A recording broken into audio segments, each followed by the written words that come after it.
God came to us to seek and to save that which was lost. He raised a man from among us. He, the Honorable Elijah Muhammad, laid the foundation.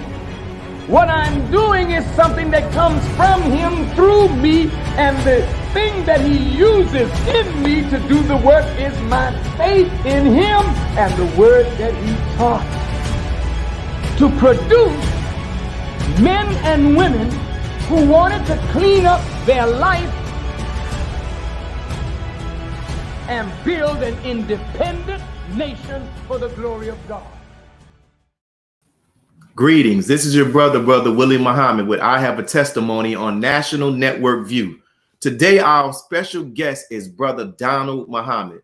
He's the student minister of Muhammad Mosque number 28 in the city of St. Louis, Missouri.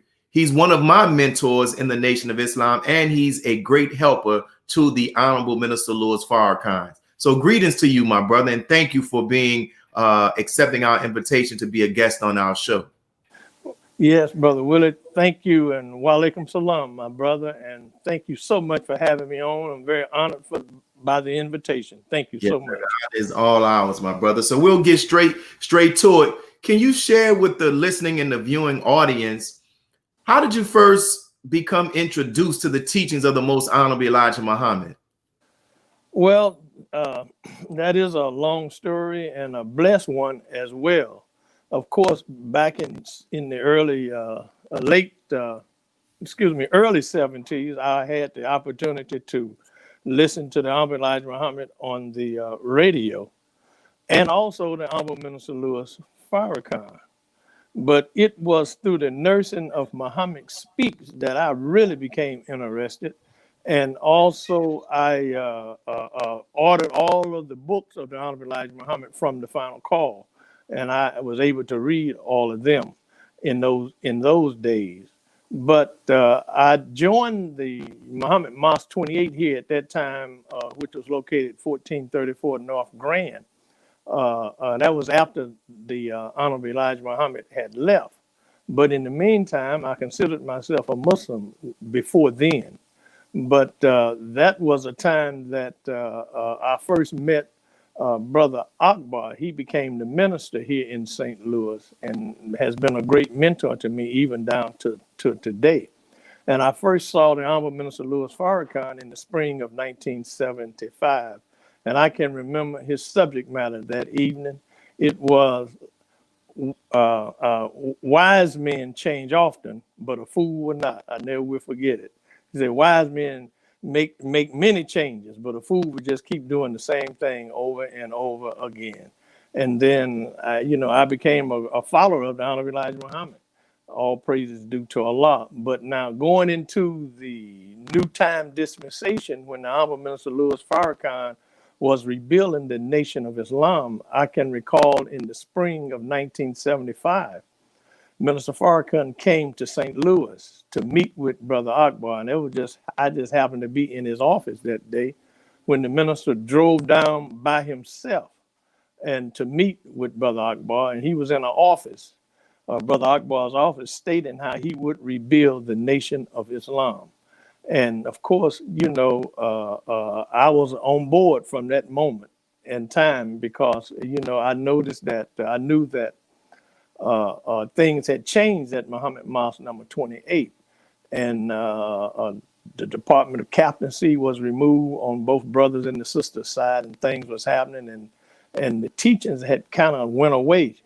And, and I was so impressed with the teachings of the Honorable Elijah Muhammad, and I was so happy that the minister said he would rebuild the work of the Honorable Elijah Muhammad. And guess what, my brothers and sisters that's on the call, he has done that. All praises is due to Allah. As Minister Abdul Rahman Muhammad said on a tour of the nation, he called him Farrakhan the Faithful. That out of all of the ministers of the Honorable Elijah Muhammad, Minister Farrakhan was the most faithful. So in the early 70s, I considered myself a Muslim, but I came into the nation in 1975.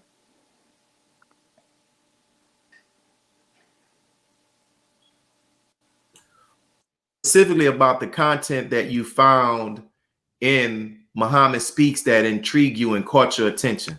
Well, during that time, of course, I was in graduate school at that time, Brother Willie, and I was very interested in what was going on in Africa and different places like that. And Muhammad Speaks was the only black paper that carried anything about independence of Africa and things like that. And then coupled with the fact that the Honorable Elijah Muhammad was teaching about our own independence and doing something for self. And that really related to me. In fact, being born in Mississippi in a segregated time, we were always taught to do something for ourselves. We were always taught not to put yourself on others if they didn't want you to be there. So I grew up with that understanding of independence, and I always thought that we would be better off if we would come together as a people. It's very interesting. And how did we know you're now the student minister? How did that come about? Oh, my brother. I first got into the ministry. That was in 1978. It was in 1978. Well, let me back up a little bit. When Minister Farrakhan came to St. Louis in the spring of 1976 and said he would rebuild the nation, we started in the basement of Brother Akbar's house. And we began to work and invite people, a study group, so to speak. I just recently found out in the last year that there was another group here in the city of St. Louis that we didn't know about. So that was the methodology of the Honorable Minister Louis Farrakhan. It was after that point in time that he would bring all of us really together. But I remember once Brother Akbar had left St. Louis to go to be with the Honorable Minister Louis Farrakhan, and Minister Akbar asked me to open up for another brother. And from that point on, I have been in the ministry. Of course, I've held positions as captain in the nation, but other than that, I've always been a student minister, and I can attribute that to Brother Akbar, trying me in that position to help him. But and it was Brother Akbar that kept the minister in front of us. I mean, he is a great helper, still is a great helper of the Honorable Minister Louis Farrakhan. And, he kept us on point, kept lifting the minister up, even at a time when we had not yet settled in faith yet. Okay. So it was in 1985 that I was sent out to build a mosque. And before then, I had went to Kansas City, Missouri to start a study group and start Kansas City on its way. And then by the time I got back in 1985, I was appointed to become a minister in St. Louis. But due to unfortunate circumstances, the minister shut me down and sent me back to East St. Louis. So East St. Louis, Illinois was the first mosque in the rebuilding of the Nation of Islam. And then I learned later that, instead of Minister Farrakhan building a mosque in St. Louis, he went to East St. Louis, Illinois. Instead of Los Angeles, Compton, California, instead of New York, New Jersey, and he also worked the South. That was a very critical time in the rebuilding of the Nation of Islam. So you're saying that the first mosque established after in the rebuilding was the mosque that's currently in East St. Louis? Sir. 28B, Wow. the first mosque in the rebuilding. And basically what happened was every time the minister would come to St. Louis, he would tell me, he said, brother, my father didn't build no mosque in East St. Louis. He built one in St. Louis. And I never forgot that, brother. And as time went on, I got permission to move to St. Louis. And we've been here ever since. And East St. Louis still exists. And we was able to really get a mosque and representative of him in 2010. Of course, you have visited our mosque, Brother Will, and I thank Allah for you, my brother.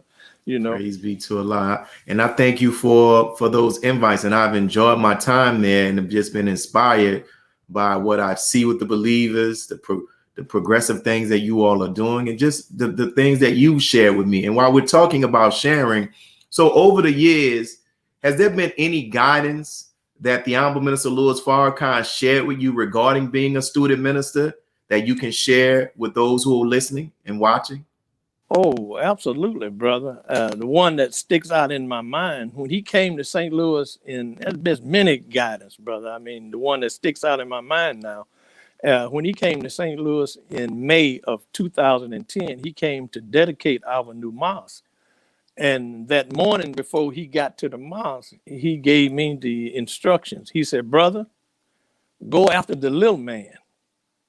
He said, when you get the little man, the big man comes, and I never have forgotten that. And that represents the foundation of our nation by going after our people. So what I took that as, he was telling us, continue to go after our people. And when you go after our people, then Allah will continue to bless us to build the not just a mosque, but you will build the city. Because he didn't send us to be over a mosque, he sent us to be over a city. And I never have forgotten that. And what you say you said that there were many things that he shared. What was it? What was something else that you can share? Well, in recent times, he told me that, brother, of course, Brother Willie, I'm one of the senior ministers, student ministers in the nation. I'm 76 years old. I'll be 77 on my next birthday. And I thank Allah for my health and strength at this time. And I thank Allah, he has blessed me and my family to avoid the COVID. And I've been trying to be as obedient as I possibly can. And that is to stay indoors, stay in my house. But, he told me to really begin to mentor younger brothers to go on the rostrum. And that's what I have done. And I think that's very key because, I mean, at my age, I can't be there forever. So I would be negligent of my duty if I didn't prepare younger believers to come behind me. So that's very, very, very important to me. Very good information. Definitely very good. And I think in preparing for this interview, I read something. They said like you've been for 30 years, right? You talked about you being one of the senior ministers in our ministry class. What has been some of the most valuable lessons that you have learned as it relates to serving in that capacity? Brother, what I have learned is that one of the main things that I have learned, of course, everything that has been taught from day one, we didn't all understand like we understand now. And but faith without works is dead. If you have the faith and the things that you don't understand, you just keep working, and then Allah will come back and reveal those things to you and give you the understanding. We didn't know in the very beginning who really Honorable Elijah Muhammad was. I mean, but we continued to work and had faith until the Honorable Minister Louis Farrakhan revealed who he was. We didn't know exactly who Minister Farrakhan was until at a certain time, all of that came out. We didn't know. We heard that the Honorable Elijah Muhammad was 75% of Scripture, but we didn't have a true understanding of it until recent times. And I thank Allah for that. We continue to thank Allah for the Honorable Minister Louis Farrakhan. We didn't know that he would be the seal of the revelations. We didn't know that he would be the one that would walk us out of Scripture. That means the fulfillment of the Scriptures that had already been written. We didn't have an idea of the time that we're living in right now with this pandemic that is going on and the fulfillment of Scripture, especially Isaiah 26:20. Telling us to stay in our homes and stay in our shelters until the pandemic is over. All of these things mean a whole lot to us now, and I can reflect back now and the way Minister Farrakhan has guided us. I mean, every word that he has said to us has come true. Everything that Honorable Elijah Muhammad taught, it has come true. So that means that you don't have to know everything before you come into the nation of Islam. But at the same time, God will show us at a particular time that the Honorable Minister Louis Farrakhan has been faithful and he has guided us on the right path. Alhamdulillah. To Allah, definitely. And as I talk now, I often mention this to you. One of the many great skills and talents that I've come to notice about you that you have is your wealth of knowledge as it relates to engaging and holding political officials accountable. Can you talk about how did you become so astute in that arena? Well, I wouldn't consider it astute. It's just I've been around a long time, Brother Willie. I wouldn't call it being astute, But what I would say is that over the years in dealing with politics, you know, when you're a member of the Nation of Islam, especially when you're a student minister, politicians always in the early days come to you, they need help, you know, in politics. And it was a gentleman by the name of Attorney Edward Walton who actually showed me the understanding of how politics work.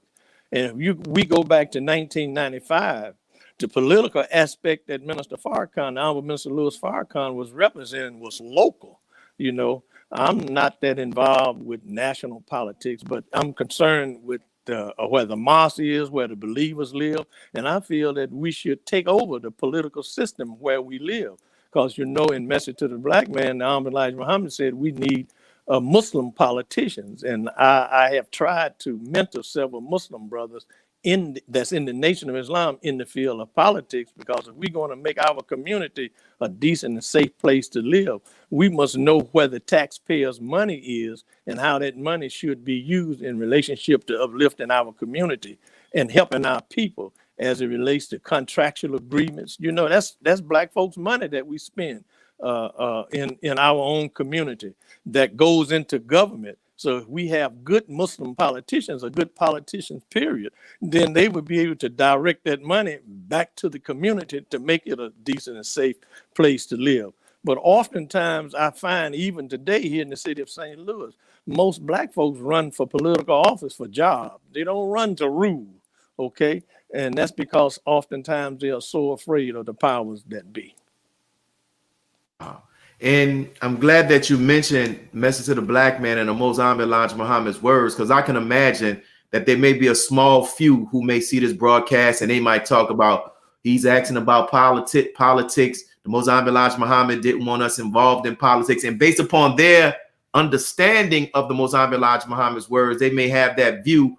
But what can you share with us more? You touched on it in regards to our position as it relates to politics, as it relates to politicians, because you are also in a city where the Honorable Minister Louis Farrakhan came there and participated in a convention called the Convention of the Oppressed that dealt with agendas, political agendas and things. Can you talk about that? Yes, sir.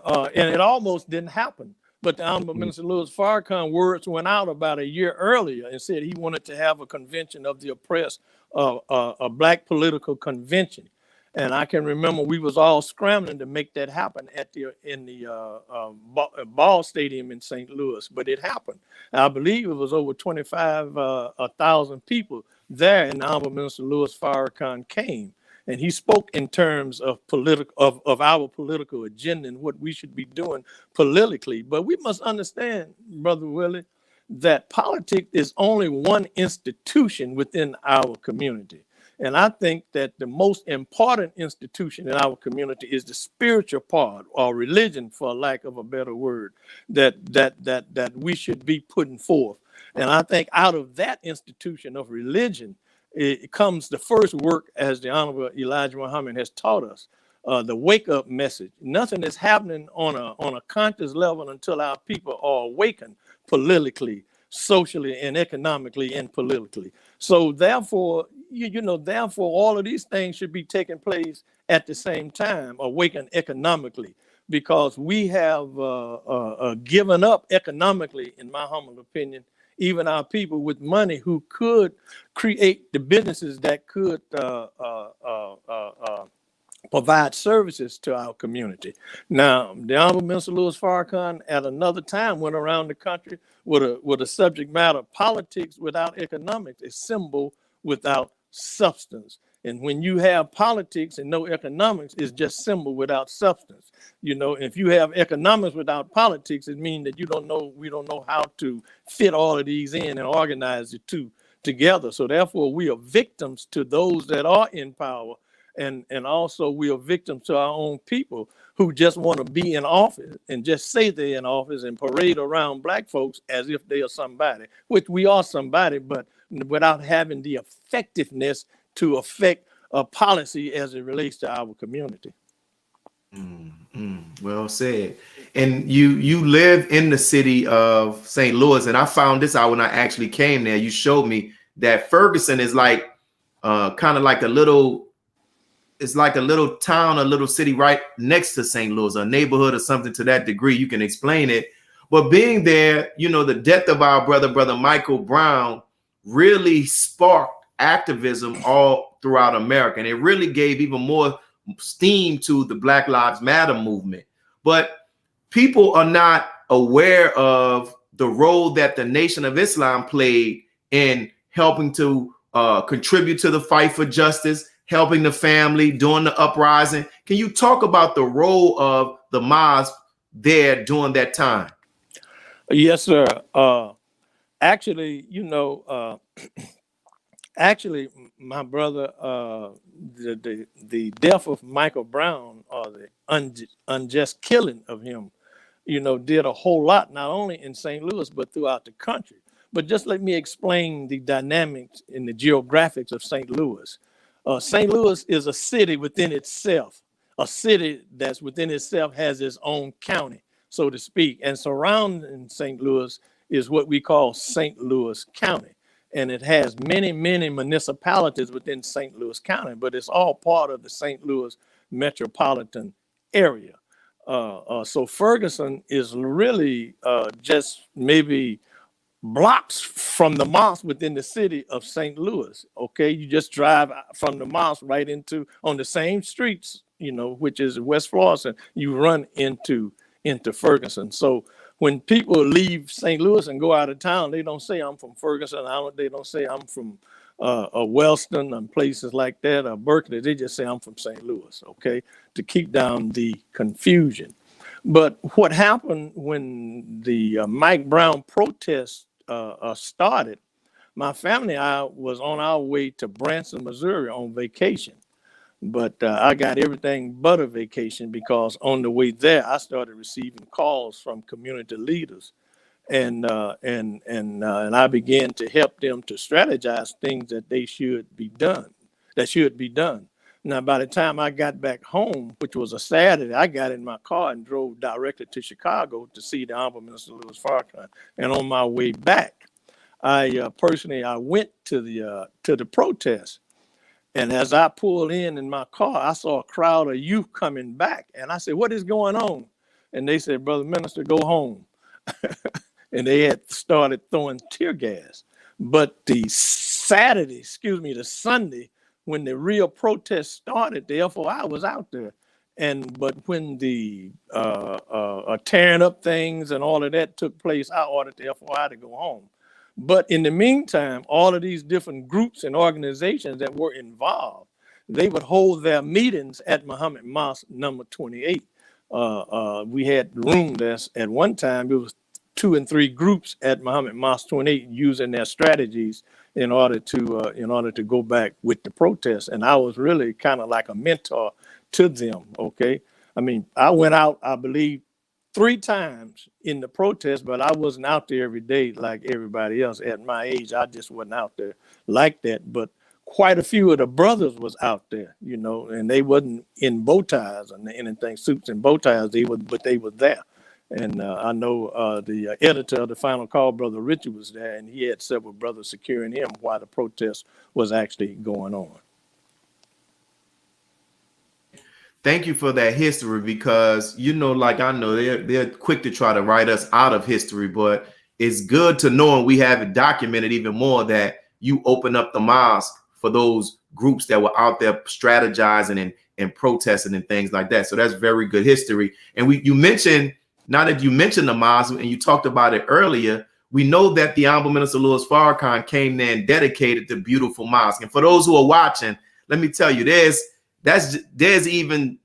a huge mosque when you get in inside, downstairs, all type of stuff. It's a very, very, very, very beautiful. So can you talk about just how that all came about the Honorable Minister Louis Farrakhan accepting the invitation to come and dedicate the mosque, and just the overall experience? Yeah, so let me say this before I answer that, Brother Willie, please. Yes, sir. You know, out of the Ferguson protest, and of course, there was another protest in the city of St. Louis, the Stockley case. This police officer shot another black man in the city of St. Louis.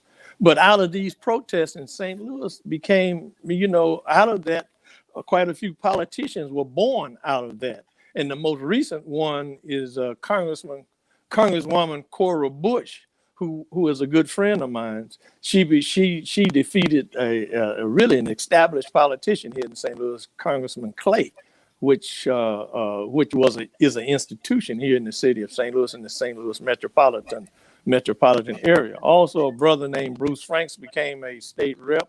Another brother by the name of Brother Rasheem, he's a state rep now, and also a councilman.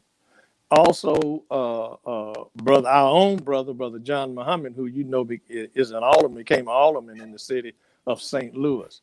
So I remember at a meeting at New Northside Baptist Church, I stood up and I told them, I said, out of this protest, it should be other avenues of approach that people should be taking. And I say economics, politics, and things like that. And some of them follow suit. And I'm so honored and happy that I can see my brothers and sisters taking part in that. And also, now, what was the second question? The second question was about when the Honorable Minister Louis Farrakhan came there and dedicated the mosque. So how did you all go about getting him, extending the invitation to do so? Just talk about the whole overall experience and any other words that he shared to you all about that moment. Absolutely, my brother. A letter went out to the Honorable Minister Louis Farrakhan, and he came to dedicate the mosque. When I was telling you about that morning, that was the weekend that he told me and told us to go after the little man. And when you get the little man, the big man will come.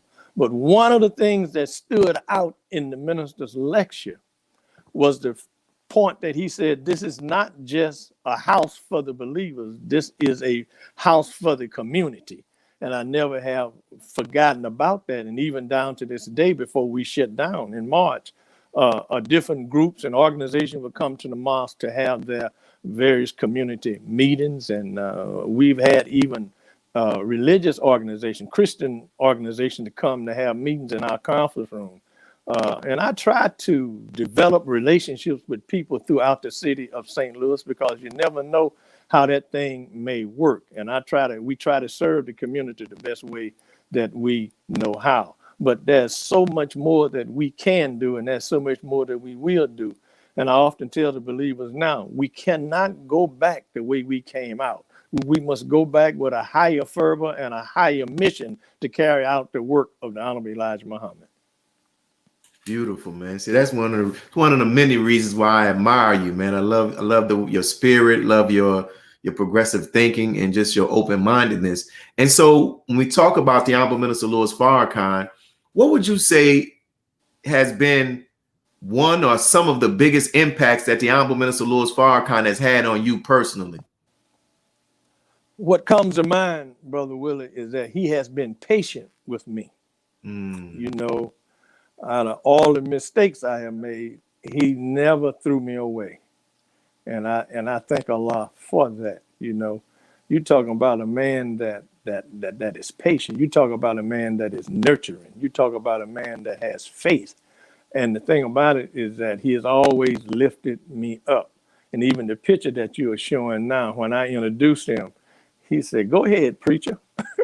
So, I mean, there's just so many things that I could say about the minister, but his patience with me, even though when he have removed me from post. See, everybody don't know this. I mean, you know, this wasn't it was a struggle, brother. I mean, I got removed from the ministry. I got removed as a captain, but he never threw me away. But then he always came. When the last time he came back and put me on post was in I believe 1986 straight, and I have been the student minister ever since. But now the power of my mentor, Brother Akbar, always had the notion in my own mind that he would come back and take the mosque back. But I realized at a certain point in time that wasn't going to happen, you know. And you know, and I often think about, you know, what did the minister see in me? You know, and I'm realizing now that I guess I'm the one that's going to keep the mosque open by Allah's help during this turbulent time that we are going through right now. Beautiful. You mentioned our brother Akbar several times. How can you share some more about just the impact and the lessons that you've learned from him? In one word, work. You know, Brother Akbar cannot stand nobody to be around him that wasn't doing anything. You know, he had a habit of saying, if a brother passed by him in the mall, he said, brother, where you going? And if he didn't give an answer, Akbar would give him a job to do, brother. So I learned the work habit from Brother Akbar, which I've always been a hard worker myself, but it was work in the cause of Islam. It was work in helping the Honorable Minister Louis Farrakhan. And that's one of the things, that's why I call him my mentor, you know, in the Nation of Islam, because I never seen a man like Brother Akbar, you know, until the Honorable Minister Louis Farrakhan came around and started rebuilding the Nation of Islam, and how he worked, brother. I've been there, brother, even before there was a FOI and an MGT. I can recall the minister coming to St. Louis by himself, get off the plane, and I would take him to his speaking engagement at SIU Evansville and that's Southern Illinois University, Carbondale, and places like that. I can recall he would always say after he got through speaking, he said, you know, he would go over the things that he had said. He said, I don't believe I said that. Oh my goodness, you know.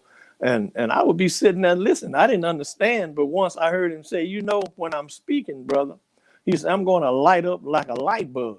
Know that when that happened, that's not me. That's the Allah and the Honorable Elijah Muhammad speaking through me. So he been true and dedicated to the work of the Honorable Elijah Muhammad by the help of Almighty God. I know this, and I bear witness of this, and I bear witness of him and the great work that he has done, because he said he would rebuild the work of the Honorable Elijah Muhammad when he didn't have nothing. So out of that nothingness, he created something by Allah's help. And look at the Nation of Islam right today. All holy praise is due to Allah. Praise be to Allah. You mentioned in your earlier response how you have been removed and from several positions. And you know, we know within our nation that sometimes people being relieved from their responsibility can be a great challenge, and not everybody makes that journey back. What was it that allowed you not to fall victim to that type of response where you get removed from a post and you just give up on the nation and etc.? Brother, Allah has blessed me to be able to look at the bigger picture. It's more than me in my position that I have. We're looking at a nation. I think it was my humility, because really in truth, I had no other place to go, and I deserved to be removed, brother. I messed up, you know, so I had to pay for that. But at the same time, the minister can admonish you know, and the thing about it, you look at it, it was a blessing that I got removed, you know, because I messed up. I didn't pay attention to details. I was disobedient and all of these things. So I learned from those things, Brother Willis. So I didn't have no other place to go. When I got removed as captain, I came right back and got in the ranks, brother, until I was given another assignment, you know. When I got removed as student minister, I came back, I got in the ranks. I didn't have no other place to go. I didn't look at myself like that. I looked at myself as being a humble servant, and whatever the minister wanted, whatever he needed me to do, I was willing to do it. And I was shocked. In 1986, he called me to a national laborers meeting, and at the end of the laborers meeting, he called me up, and he said, Brother Donald. I said, yes, sir, brother minister. I ran up, you know, you run up, you salute the minister. And he said, can you follow instructions? Because I must have had a little tinge. I was disobedient, you know. I said, yes, sir, brother minister. He said, you qualified. This is the new minister of Muhammad Mosque number 28, St. Louis, Missouri. And I've been going ever since, brother. All praises due to Allah. Wow, that's beautiful, man. And now you said that when the whole incident took place with Mike Brown and you were on your way to a vacation, and then on your way back, you drove to Chicago to meet with the Honorable Minister Louis Farrakhan. Was that to get guidance about what was going on in Ferguson, no, or was just a meeting? No, sir, brother. It was a mosque meeting. The minister was speaking at Mosque Mariam that Sunday, and I wanted to make that. During the whole time that I was in Branson, I mean, I was on the phone most of the time. You know, I mean, my family was on vacation without me, because I stayed on the phone. As a matter of fact, I would be on the phone with Brother Akbar, letting them know who was coming in, and the press conference here, the press conference there. And everybody was letting me know the main events that was really taking place. And I wanted to inform Brother Akbar all of these things that were taking place so he could be there in representing the Honorable Minister Louis Farrakhan. And you know that could be a very trying thing. Here you work hard because you say you come up under Brother Akbar and you're always working, and now you're on your way to a vacation. You get a call. You know, sometimes our families won't handle that right. How have you worked to achieve a balance to the best of your ability between mosque and family life? Well, Brother Willie, I really do thank Allah for my wife. You know, she understands me. She's been kind of like my time clock. You know, if she knows I have to be somewhere at a certain point in time, she always have been a excellent reminder. You know, don't you have to go here? Don't you have to go there? Or you going to the mosque today? Were you running a little late, aren't you? And then that would be my stimulus to really get out and do what I have to do. And but I thank her because she was able to raise my daughters in the proper way, you know, even in my absence, you know. But I thank Allah for my entire family, brother, and not only my personal family, but I thank Allah for the family of believers that are here in the city of St. Louis, because they have been so helpful and so supportive for me. Praise be to Allah. And as we get this one more question, I always ask, I want you to think about this. And if there are any stories you can share that relates to your response, this will be good. The title of this podcast is I Have a Testimony. And we want to give the guests that come on the opportunity to testify about this magnificent man that we have in our midst, the Honorable Minister Louis Farrakhan. So if you were asked, Brother Donald, where you stood before the world, or you were at the rostrum in Mosque Mariam, and you were asked to testify about 3 qualities of the Honorable Minister Louis Farrakhan, what would those 3 qualities be and why? Oh, my brother.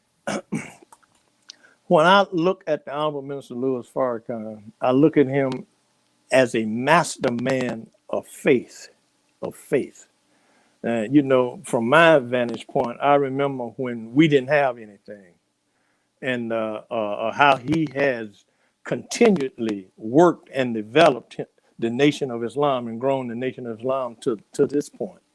And the believers, especially national believers that we have in the Nation of Islam. I mean, brother, let's take our hat off to Brother Ishmael.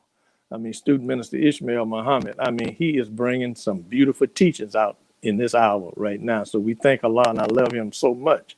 And then I would say guidance. The Honorable Minister Louis Farrakhan, every time he opened his mouth, he's giving guidance. And when he speaks, it's just like E.F. Hutton, you should be listening. Everybody should be listening.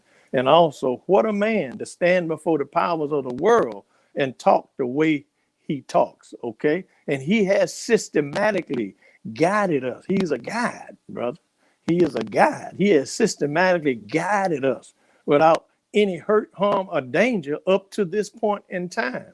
You know, I mean, he has guided us through letting us know that the Honorable Elijah Muhammad is alive and well.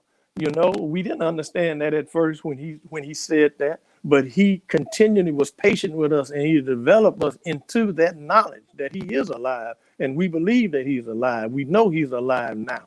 And the more that I believe that the Honorable Elijah Muhammad was alive, the more he blessed us, and he blessed us here in the city of St. Louis.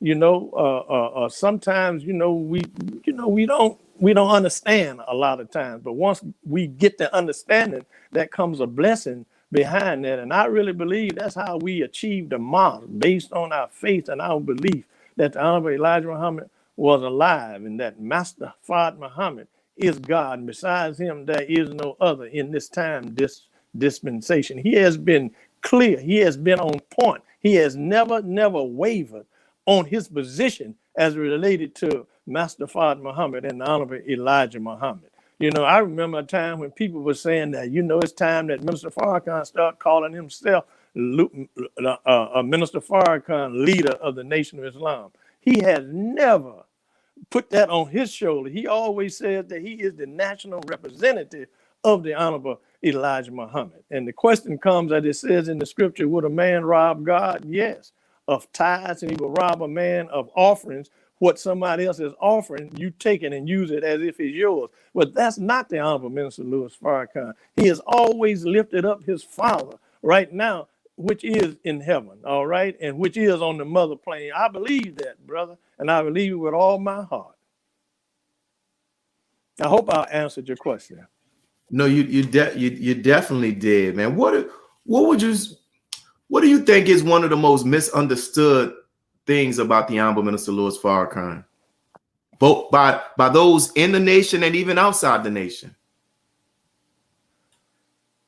Well, I just hope and pray, my brother, that people will see him in the proper light as a fulfiller of 25% of Scripture.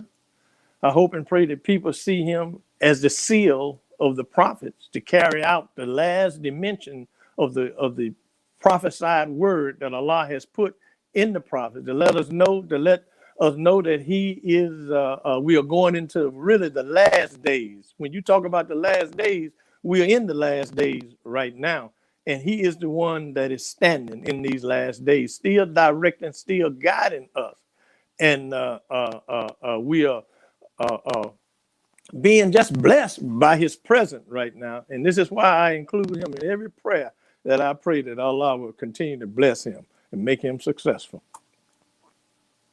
We thank you, Brother Donald, for your time, and we thank you for your testimony. The people are enjoying the testimony, both on Facebook on my page and also on the YouTube. YouTube has temporarily suspended our Mosque YouTube page, but we'll be back up and we'll upload this, and more people have the opportunity to actually see it. And so for those who are watching, we'll make this announcement because we normally have this show at 1 p.m. on every Sunday, but on next Sunday, because of the unique circumstances of our guests, we'll be having it at 8:30, right? Yeah, 8:30. This will be at 8:30. And the reason why we're having it at 8:30, brothers and sisters, is because our brother Russell Simmons is in Bali, Indonesia, right? So that's like a 12-hour difference. It's like a 12-hour difference. And we're having it at 8:30. So he will be able to do this interview, which will be at 10:30 his time, a.m., right? So we want you all to spread the word. By that time, hopefully, our YouTube page will be back up. But if it's not back up, we're still going to continue to keep working. So once again, Brother Donald, thank you for your testimony. Thank you for the history that you shared, because there were things that you shared that I didn't even know. I even thank you, man, for the work that you did in Kansas City to help to get them up and running. All of this is important. Thank you for continuing to being a servant and a helper to the Honorable Minister Louis Farrakhan and our nation. And I also want to thank the brothers and sisters who are behind the board who are helping to help us with this show every week. And I want to thank our viewers as well. So we'll get ready to close out. We thank you all for tuning in to I Have a Testimony. Please share your thoughts with us in the comment section and follow us on social media. This is your brother Willie Muhammad with National Network View. Peace.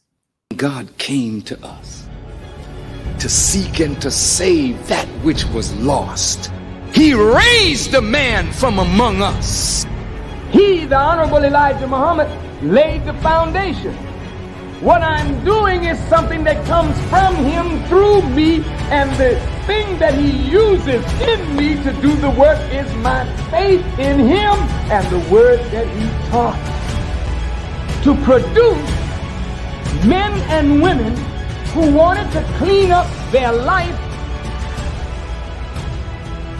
and build an independent nation for the glory of God.